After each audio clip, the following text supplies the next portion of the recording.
महात्मा उपासक डॉक्टर सोहनराज तातेड़ पुनरुत्थान और आत्मविज्ञान के बाद अब ला रहे हैं सनातन सत्य, जैसी दृष्टि वैसी सृष्टि, कुदरत, कुदरती रचना एवं कुदरत के कानून से शाश्वत सुख की प्राप्ति।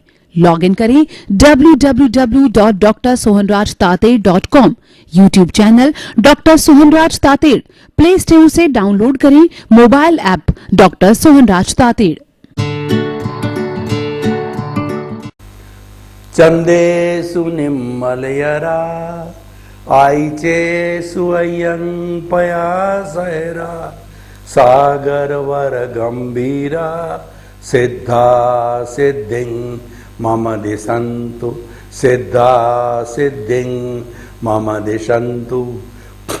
हे मेरे भीतर विराजमान शुद्ध आत्मा भगवान और समस्त जीवों के भीतर अभेद भाव से भगवत स्वरूप विराजमान वही शुद्ध आत्मा भगवान मुझे शक्ति दो, जागृति दो कि मेरा राग द्वेष घटता रहे, कि मैं किसी के प्रति अभिप्राय और ओपिनियन नहीं दूं, मेरे मन में किसी के प्रति बुरे भाव नहीं आवे, मेरे द्वारा किसी को दुख ना हो, हर जन्म में मुझे मोक्ष के कर्म मिले, हर जन्म में मेरे को सद्पुरुष सद्ज्ञानी और सद्गुरु मिले, ऐसी मुझे जागृति शक्ति और आशीर्वाद दो।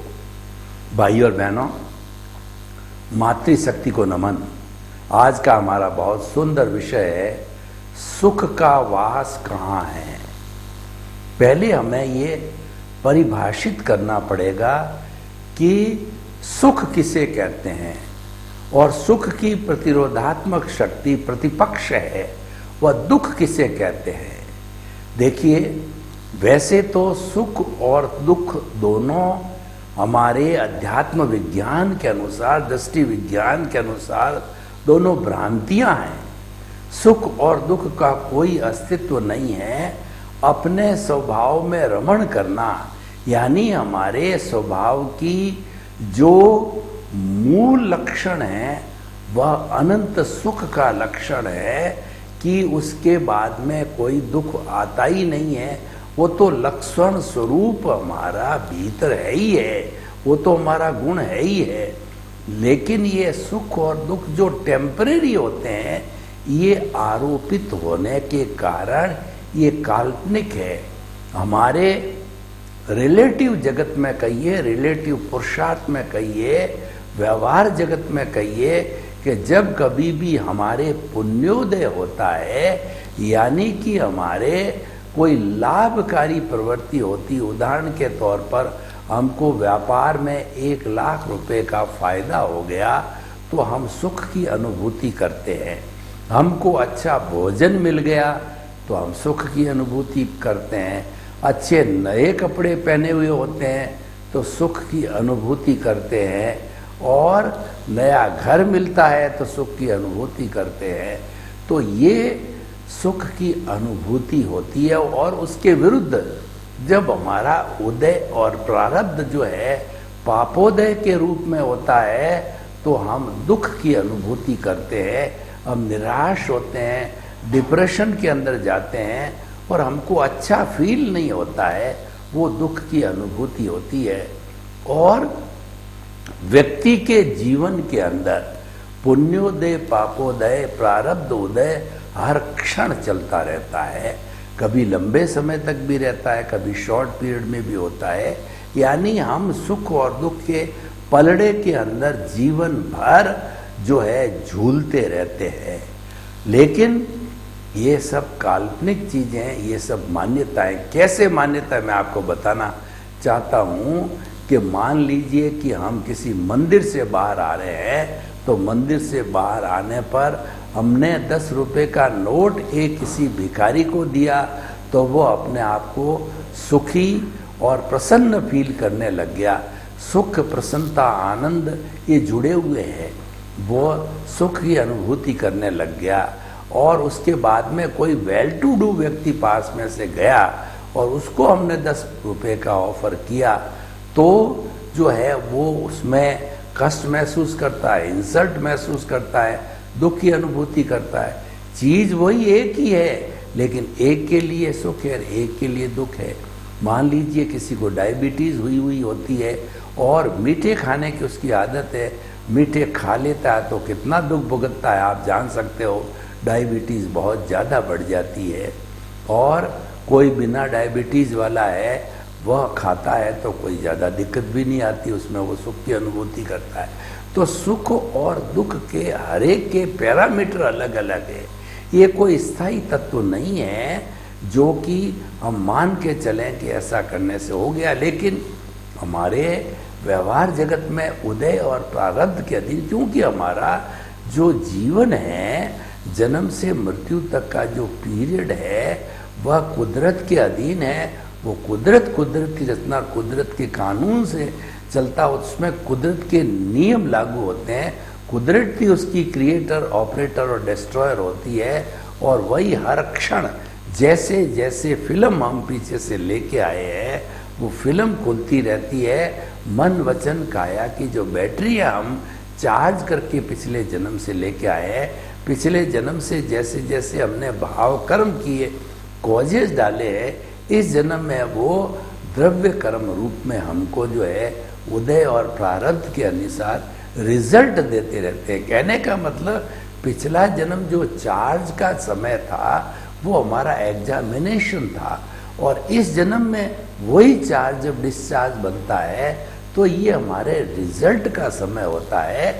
और वह पेपर सॉल्व करने के बाद आंसर शीट जब कुदरत को दे दी तो कुदरत ही वैसे रिजल्ट देती है। और वो हमें अलग अलग निमित्त जुटाती है, कभी सुख के निमित्त आते हैं, कभी दुख के निमित्त आते हैं। ये तो जीवन भर तक चलता ही रहता है। देखिए हम क्या है कि जीवन के अंदर सुख चाहते हैं और सुख को ढूंढते हैं। कभी भोजन में ढूंढते हैं, कभी स्त्री में ढूंढते हैं, कभी धन में ढूंढते हैं, कभी कपड़ों में ढूंढते हैं, कभी संबंध, सत्ता और जो है हमारा ऐश्वर्य, पद, प्रतिष्ठा में ढूंढते हैं। लेकिन वास्तव में तो सुख बाहर नहीं है, सुख का वास तो भीतर है। क्योंकि सुख जो है वो आत्मा का गुण है और आत्मा भीतर रहती है, आत्मा अरूपी है और वो अनंत सुख का धाम है। उसके भीतर से ही सब कुछ आता है। मैं आपको उदाहरण दूं कि जो एक हिरण होता है तो हिरण के नाभि में कस्तूरी होती है, लेकिन कस्तूरी की महक इतनी तेज फैलती है कि वो बहुत ही सुंदर महक होती है। तो हिरण इधर से उधर भागता रहता है। उसको पता नहीं है कि उसको ज्ञान नहीं है कि ये सुगंध कहाँ से आ रही है। फिर उसको कोई समझाने वाला ज्ञानी पुरुष मिलता है कि ये तो तुम्हारी नाभि के अंदर ही है, कस्तूरी की खुशबू है। जब उसको ध्यान आता है तब उसको मालूम पड़ता है कि मेरे भीतर ही है। हमको ज्ञानी पुरुष जब ज्ञान दे करके आत्मपद पर बिठा देते हैं और कर्ता भाव हमसे छीन लेते हैं, तो ऐसी स्थिति के अंदर जो है हमको ये आभास होता है कि सुख हमारा लक्षण है, सुख हमारा गुण है, सुख हमारे भीतर ही है, सुख बाहर का तत्व नहीं है। तो इसीलिए जो है ये मृग तृष्णा रूप में हम ढूंढते रहते हैं, जीवन भर तक ढूंढते हैं, जन्म जन्मांतर से ढूंढते आए हैं कि सुख यहाँ मिलेगा, सुख वहाँ मिलेगा, और ऐसा हम करते रहते हैं। तो भाई और बहनों, अब हमें इस मृग तृष्णा को तोड़ना है। मृग तृष्णा में एक और चीज होती है कि जब मई जून का जो है तेज गर्मी का मौसम होता है और जो है व्यक्ति प्यासा हो जाता है, मृग प्यासा हो जाता है, तो वो ढूंढता है कि वह मुझे पानी सामने जो रिफ्रैक्शन होता है सूर्य की किरणों का जो है वो मिट्टी के साथ में चमकते हुए कणों के साथ स्पर्श करने से तो ऐसा लगता है कि वहाँ पानी है। वो भागता है, वहाँ पे पास जाते ही मालूम पड़ता है पानी नहीं है, तो इधर उधर भागता रहता है, क्योंकि उसको प्यास लगी हुई है पानी की। खोज में यही मृग तृष्णा है। तो इस तरीके से हम मृग तृष्णा के वशीभूत हम भी जीवन भर इधर उधर चीज़ों के अंदर, जड़ के अंदर, बाह्य चीज़ों के अंदर सुख की अनुभूति करते रहते हैं, क्योंकि कोई भी प्राणी जो जन्म लेता है, कोई भी मरना नहीं चाहता, और कोई भी प्राणी जो जिंदा है, जीवन जी रहा है, वो सुख चाहता है, दुख कोई नहीं चाहता है। तो सुख तो हमारे भीतर है। तो सुख की प्राप्ति के लिए हमको क्या करना है, ये हमको देखना पड़ेगा। उसकी प्राप्ति करने के लिए हमारा दृष्टिकोण भीतर की ओर करना पड़ेगा कि आखिर सुख कहाँ है। सुख जब आत्मा में है तो हमको आत्मा तक पहुंचना पड़ेगा। यानी कि हमारे दो तरह के दृष्टिकोण होते हैं। एक दृष्टिकोण हमारा जड़ से जुड़ा हुआ दृष्टिकोण होता है, जिसको हम बाह्य दृष्टिकोण कहते हैं, बाह्य जगत कहते हैं। वो हमारे भुगतान का जगत होता है। बाह्य का सारा हम पीछे से लेकर के आए हैं, और एज इट इज जो फिल्म खुलती रहती, भुगतान होता रहता है। तो ये तो हमारी लाइबिलिटी है, ये हमारे ध्वनि की प्रतिध्वनि है। ये it is the law of the nature that to the every action there is equal and opposite reaction. तो ये एक्शन का रिएक्शन है, ध्वनि की प्रतिध्वनि है। ये तो चलता रहता है, इसको हम भुगतते रहते हैं, और ये ऑटो मोड से चलता है। इसीलिए कहा गया है कि मन वचन काया तथा उससे जुड़ी हुई हर अवस्था मात्र कुदरती रचना है, जिसका कोई बाप भी रचने वाला नहीं है, और वह व्यवस्थित है, वो अवस्था है। तो वो संजोग के अधीन जुड़ी हुई है। अवस्था आती रहती है, जाती रहती है, उसको परमानेंट स्थायी मत समझो। वो नाशवान है, ये शरीर भी नाशवान है, और ये शरीर पिछले जन्म के कर्म के भुगतान के लिए मिला है। जब भुगतान पूरा हुआ तो ये मिट्टी बन जाएगी। चेतना आयुष्य के अधीन इस शरीर को छोड़ के चली जाएगी, और जो हंसा उड़ जाएगा, ये पहले मिट्टी रहेगी, इस मिट्टी को जला दिया जाएगा। तो हम आपको ये बताना चाहते हैं कि आप समय के रहते रहते सुख के वास, सुख के खजाने को ढूंढ लीजिए, उसके तक पहुंच जाइए, उसकी नींव लगा दीजिए। तो उस नींव लगाने का अर्थ यह है, आप अपने स्वरूप को जानिए। तो स्वरूप को जानने के लिए हम कैसे जाने, ये टेक्निक हमारे पास नहीं है। वो टेक्निक तो आपको कोई गुरु ही बता सकता है, ज्ञानी पुरुष ही बता सकता है। उस टेक्निक को जानने के लिए आप खोज कीजिए, अच्छे गुरु की, अच्छे सदगुरु की खोज कीजिए। वह सदगुरु जब आपको ज्ञान प्रेषित करेगा तो आत्मा और अनात्मा का भेद विज्ञान करा देगा। शरीर अलग है, जड़ अलग है, मैं मन वचन काया से मुक्त ऐसा शुद्ध आत्मा हूँ, ऐसा आपको भेद विज्ञान वो लाइन ऑफ डिमार्केशन करा देगा, भेद रेखा खींच देगा। और वह कब होगा, जब हमको सम्यक दर्शन देगा, सम्यक ज्ञान देगा, और जो है हमारी जो है प्रतिष्ठा करेगा ज्ञान की। तब हमारे को स्थापित करेगा। कहाँ से स्थापित करेगा, कर्ता पद छीन लेगा। हम जो है उसको जो है वो जो द्रव्य कर्म, भाव कर्म, नौ कर्म, मन वचन काया तथा मेरे नाम की सब माया आप प्रकट परमात्मा के सूचरणों में समर्पित करता हूँ, हम उसको समर्पित कर देंगे, और वह समर्पण हमारे से ले लेगा, और लेकर के हमारे को आत्मपद पे बिठाएगा। हमारा जो अनंतानुबंधी कषाय है उसको भस्मीभूत कर देगा दर्शन मोहनीय को, और भस्मीभूत करने के बाद में जो है हमको ज्ञान की उत्पत्ति होगी। ज्ञान की उत्पत्ति का अर्थ क्या हुआ कि हमारा शुद्ध आत्म स्वरूप जो भीतर विराजमान है, उसमें से एक भाव सत्ता बाहर आएगी, जो कि मुक्ति तक हमारे साथ रहेगी। एक बार ज्ञान लेने के बाद में मुक्ति की नींव लग जाती है। वो तब तक हाजिर रहता है जब तक कि मुक्त नहीं हो जाते, और उसको हाजिर रखने में सहयोग करती है प्रज्ञा।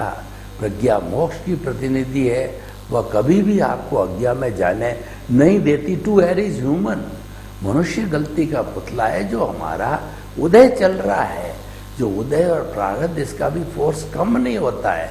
जड़ का भी देखिए फोर्स बहुत बड़ा होता है, चेतन से कई गुना जड़ बड़ा हो जाता है उसका प्रभाव। तो जो है हमारा, हम तन्मयाकार हो जाते हैं।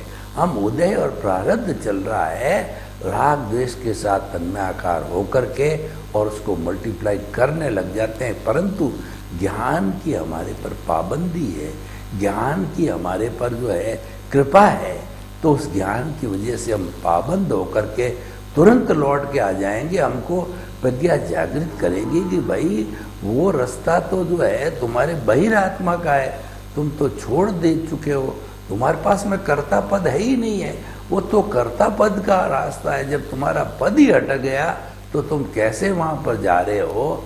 तुम तो आत्म पद पर बैठ गए हो। तो आत्मा का स्मरण करो और आत्मा के पाले में रहो और आत्मा की सार संभाल करो। इसका मतलब है 24 घंटे सेंटर में आत्मा रखो कि मैं तो मन वचन का ऐसे मुक्त, ऐसा शुद्ध आत्मा हूँ। ऐसा चिंतन जागृति हर क्षण बनी रहनी चाहिए, उससे हमारा उत्थान हो सकता। आप देखिए कि सुख हमने मोक्ष की नींव लगाई, तो मोक्ष की नींव लगाने का अर्थ, एक अर्थ तो ये हुआ कि हमारा प्रमोशन हो गया, हमारी सीट कर्ता भाव से आत्मपद पर हो गई। दूसरा लाभ हमको हुआ कि हमारा ज्ञाता दृष्टा बन गए, यानी हम जो कुछ भुगतान चल रहा है मन वचन काया को, उसको देखने वाला, जानने वाला, उसके ज्ञाता दृष्टा बन गए और हमारी डूअरशिप ऑनरशिप सब समाप्त हो गई। तो नो ब्लेम नो क्लेम की अवस्था में आ गए। हम मात्र निष्काम कर्म करने जैसे हो गए, फल की इच्छा वाले नहीं रहे। हम जो है प्रज्ञा चक्षु और जो है वो हम जो है वो प्रज्ञा चक्षु और बन गए। तो इस तरीके से जो है हमारा ये जीवन में परिवर्तन आया है। तो अब हम इसको जारी रखते हैं। इस परिवर्तन को अगर हम जारी रखते हैं तो जारी रखने का अर्थ क्या हुआ? इसका अर्थ ये हुआ कि जो ही हमने दृष्टि विज्ञान प्रारंभ कर दिया, जो ही हमने जो है यह अनुभव प्रारंभ कर दिया कि ना मैं तो जो है मन वचन का ऐसे मुक्त ऐसा शुद्ध आत्मा हूँ, जब ये अनुभव हमारा परिपक्व हो गया और हम बढ़ते गए, उसका रिजल्ट क्या हुआ? उसका रिजल्ट ये हुआ कि हमारा जो अनात्म यानी हमारा जो कॉजल बॉडी है, जो कर्म शरीर है, जो चतुस्पर्शी है, उसको ताप पहुंचाना, उसको हिलाना, उसमें टर्बुलेंस पैदा करना और जो है वो कर्मों को शिथिल करके हमें भोगना, कर्म मुक्त होना है, ये हमारा ध्येय बन गया। तो उस ध्येय के साथ साथ में जब हम ये क्रिया प्रारंभ कर ली हमने ज्ञाता दृष्टा की, या हमें जो है कहना चाहिए कि हम अपने स्वरूप में स्थिर होने लग गए, तो स्वरूप के अंदर स्थिर के साथ साथ में तीव्र गति से कॉजल बॉडी जो है खर्च होने लगेगी, क्योंकि ये हमारे शुद्ध भाव हो गए। शुभ और शुद्ध दोनों अच्छे हैं। मन वचन काया की हर शुभ प्रवृत्ति से शुभ भाव होते हैं। शुभ भाव से जो है हमारे पुण्य का बंध होता है और वो पुण्य हमें जो है गतियों में शुभ गति में ले जाता है, यानी मनुष्य गति या देव गति के अंदर ले जाता है और हम जीवन भर जो है उस गति के अंदर जो है चले जाते हैं। लेकिन प्रश्न ये देखिए कि जब हमने गति में भ्रमण पैदा कर दिया, तो भ्रमण पैदा करने से वो कितना समय लगाएगी? वो तो जो है अधिकतम 33 सागरोपम और मिनिमम 10,000 ईयर्स लगाएगी। तो कितनी बार हम जन्म लेंगे? तो इतना समय हम मुक्ति से वंचित रहना चाहते हैं। जब हमको सम्यक दर्शन हो गया, हमारे टारगेट बन गए कि हमें तो सुख का वास को ढूंढना है, उस परमानेंट सुख को प्राप्त करना है, शाश्वत सुख को प्राप्त करना है। यही हमारे जो है सनातन सत्य कार्यक्रम का मुख्य कहना चाहिए कि उपयोग है, मुख्य सिद्धांत है और जो है हमारा मुख्य लक्षण है। तो जब हम जो है उसको प्राप्त कर लेते हैं तो हमें धीरे धीरे परमानेंट सुख की अनुभूति होने लग जाती है, यानी स्वरूप की अनुभूति चालू हो जाती है। और ये तो जब इसके लिए हमें पुरुषार्थ करना पड़ेगा, वो हमारा रियल पुरुषार्थ है। रियल पुरुषार्थ का अर्थ बदला है चेतना के साथ पुरुषार्थ, और जो है रिलेटिव पुरुषार्थ का अर्थ है कि जड़ का पुरुषार्थ, यानी जितना भी हम जीवन भर तक जो है हमारे साधन और हमारे जो कहना चाहिए साधन संपत्ति पद प्रतिष्ठा इन सब के साथ में करते हैं, तो वो रिलेटिव जगत से जुड़ा हुआ कारण रिलेटिव पुरुषार्थ है और रियल पुरुषार्थ है वो आत्मशक्ति के साथ जुड़ा हुआ है। तो हमें हर क्षण जो है प्रयास करते रहना चाहिए कि हम आत्मा के पाले में रहें, हम आत्मा की बात करें, आत्मनिरीक्षण करें, आत्म परीक्षण करें। जब ये चलता रहेगा तो कॉजल बॉडी गिरती रहेगी। अब प्रश्न ये है कि सुख का वास हमने पता कर लिया कि आत्मा का लक्षण सुख का वास है, परंतु सवाल ये है कि सुख का वास हम कैसे प्राप्त करें। तो उसके लिए हमें साधना का जीवन बनाना पड़ेगा। हमारा उपक्रम है वो साधना से जुड़ा होना चाहिए, यानी कि जो है हम अपनी साधना को तीव्र करें, हम अपनी साधना को जो है और आगे से बढ़ाएं और हमारे जीवन में सहजता आनी चाहिए। जो कुछ भी कार्य करें वो एकदम सहज स्वरूप से करना चाहिए। न तो हमारे मन में ऐसी कोई भावना होनी चाहिए कि लोग मेरा सम्मान करें, लोग मेरी प्रशंसा करें। ये लोग की जो है प्रशंसा का ध्यान हमें नहीं देना चाहिए। और अगर हम सारा ज्ञान का कार्य अगर हम प्रशंसा के वशीभूत होकर ही करते हैं तो फिर वो ज्ञान है वो अज्ञान में भी बदल सकता है। तो ज्ञान शुद्ध है, हमारे चिंतन में भी शुद्धता रहनी चाहिए। और जब उस चिंतन को जो हम आपसे प्रवचन के रूप में सुनेंगे तब भी जो है वो हमारे जो है स्थिति है बिल्कुल संतुलित होनी चाहिए। तो भाई और बहनों, हम आपको बताना चाहते हैं कि सुख का वास भीतर है। सुख कोई बाहर की वस्तु नहीं और सुख को न तो खरीदा जा सकता है न बेचा जा सकता है। सुख तो एम्बेडेड क्वालिटी है आत्मा की और उसी के अनुरूप ही सुख मिलता है। तो इसीलिए जो है हमें हमेशा ये ध्यान रखना चाहिए कि सुख की अनुभूति कौन करता है। सुख और दुख की अनुभूति करने वाला है हमारा ये कषाय है, ये हमारा राग द्वेष है, ये हमारा जो है क्रोध मान माया लोभ है, वही अनुभूति करता है। देखिए, शरीर को भोजन मिला या शरीर को कोई कष्ट मिला तो शरीर ने भुगत दिया, ये तो जड़वत है और ये कोई भी उसको भोगने वाला नहीं। वास्तव में जब हमारा उदय प्रारब्ध चल रहा है तो भोगने वाला होता है, अहंकार होता है, क्योंकि अहंकार ने उस कॉजल बॉडी को जन्म दिया, अहंकार ने उस कॉजल बॉडी को पालन पोषण किया। जब पालन पोषण किया और जब ये हमारा सामने इस तरीके का वातावरण आया तो हम सहजी रूप के अंदर जो है उससे जाकर के जुड़ गए। तो जुड़ने से तन्माकार हो गए और तन्माकार होने से हमारे कर्मों का बंधन चालू हो गया, कर्ता भाव आ गया। तो भाई और बहनों, हम बात कर रहे थे कि सुख का वास हमारे भीतर है और सुख के वास की खोज के लिए हमने जो है वो गुरु को ढूंढा, गुरु ने ज्ञान दिया और फिर हम आगे से आगे बढ़ते रहे और सुख की खोज में चलते रहे। अब आप देखिए कि इन सब बातों से अगर हम निष्कर्ष निकालें और इस जो है वो चीज़ को हम ऑडियंस के सामने रखें कि सुख का वास कहाँ है और सारा प्रवचन उनको सुनाया जाए तो हमें ये पता पड़ेगा कि इस विषय की क्या रिलीवेंस है और इस विषय का जो है क्या क्या लक्षण है और विषय को किस तरीके से प्रतिपादित किया जा सकता है, ये हमको ढूंढना पड़ेगा। तो भाई और बहनों, हम आपको बताना चाहते हैं कि सुख का वास है हमारे भीतर है और ये भीतर जो है इसका हम जो है हमें महसूस होना चाहिए। भीतर के अंदर सुख के वास को महसूस करके हम इसको बाहर की ओर मोड़ सकते हैं। बाहर हमको सुख मिलता है वो भीतर से ही आता है, क्योंकि मूल स्रोत है वो भीतर ही है। तो हमें अगर स्थायी सुख की प्राप्ति करनी होती है तो धीरे धीरे हमारे कॉजल बॉडी राग द्वेष को कम करना पड़ेगा, घटाना पड़ेगा।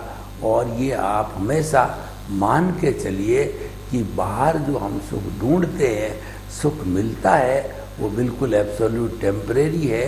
तो हमें परमानेंट सुख की प्राप्त करने के लिए भीतर के जगत के गोते लगाने चाहिए और हम भीतर के जगत के गोते लगाते ही हैं, क्योंकि हमको देखना पड़ेगा कि जो इसका निवास कहाँ है। देखिए, किसी व्यक्ति को मिलने जाना है तो उस व्यक्ति का एड्रेस लेकर के हम उसके घर तक पहुंचेंगे, तब जाके उसका हमारा फिजिकल संपर्क में होगा। हम घर बैठे बैठे यही सोचें कि हमारा संपर्क हो जाए, तो ये संभव नहीं है। तो इसके लिए हमने सुख के वास को खोजने के लिए हमने हमारी जो आत्मा की तय है उसके अंदर जाना चालू किया। अब आप देखिए कि आत्मा के मूल 4 गुण हैं: अनंत ज्ञान, अनंत दर्शन, अनंत शक्ति, अनंत सुख का धाम। तो ये जो सुख का धाम है, इसको रोकने वाला कौन है? इसको रोकने वाला मोहनीय कर्म है। मोहनीय कर्म एक शराबी की तरह है, जो है कभी नाली में पड़ जाता, कभी सड़क पर पड़ जाता है, और शराब पिया हुआ घर भी आ जाता है, और घर आने के बाद उसको होश नहीं रहता है कि मैं सामने जिससे बात कर रहा हूँ, मेरी बेटी है, पत्नी है, कि माँ है, कि दादी है, या कौन है, वो होश भी खो बैठता है। तो इसीलिए हमें जो है वो हमेशा अच्छे अच्छे संस्कारों का निर्माण करना चाहिए। हम ये कहना चाहते हैं कि बाहरी जगत के अंदर जो सुख है, उस सुख की जो है हम प्राप्ति कर रहे हैं, जबकि वो भीतर है। और उसके लिए हमने मोहनीय कर्म की चर्चा की कि मोहनीय कर्म को हमें जीतना चाहिए। तो मोहनीय कर्म को, यानी जो पर्दा हमारी आत्मा पे आया हुआ है, ये मोहनीय कर्म के बंधने का कारण क्या है?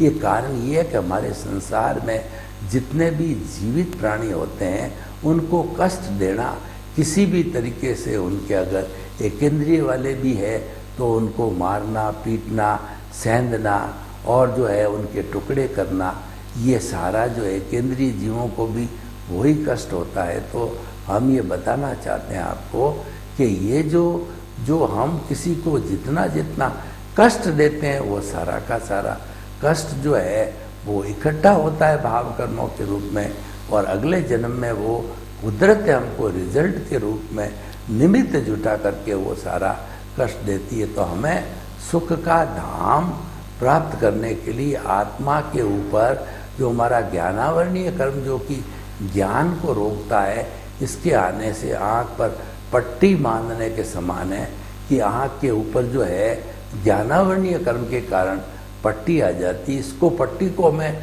हटाने के लिए ज्ञान की शरण में जाना चाहिए, ज्ञान का विकास करना चाहिए। यानी जो ज्ञानी पुरुष है, अरिहंत है, सिद्ध है, जो है आचार्य है और उसके बाद साधु है, ये जो पंच परमेष्टि है, इन सब की जो है हमें उपासना करनी चाहिए, इनके प्रति श्रद्धा रखनी चाहिए। और इनके प्रति हम अगर श्रद्धा रखते हैं तो हमारा आत्मिक उत्थान हो जाता है। तो हम ये कहना चाहते हैं कि जितना जितना हम जो है वो सुख को बाहर ढूंढेंगे तो वह सुख तो अस्थायी है, वो सुख ज़्यादा जो है समय टिकने वाला नहीं है, वो तो टेम्परेरी है। वो इंद्रिय जगत का सुख, इंद्रियां गई और वो सुख चला गया। तो हमको तो स्थायी सुख की बात करनी है। तो स्थायी सुख को प्राप्त करने के लिए ये दृष्टि विज्ञान है, इसको हमने दिया है। दृष्टि विज्ञान के अंदर हमारे को जो है जब आत्मपद पर बिठा दिया जाता है तो हम भी जो है अपनी दृष्टि बदल देते हैं। इसका अर्थ ये हुआ कि हमें सही दिशा के अंदर चलना चाहिए। तो सुख के वास को हमने देखा कि ये मोहनीय कर्म है, इसको बंधन में डाले हुए हैं, तो हम मोहनीय कर्म को खपाएं।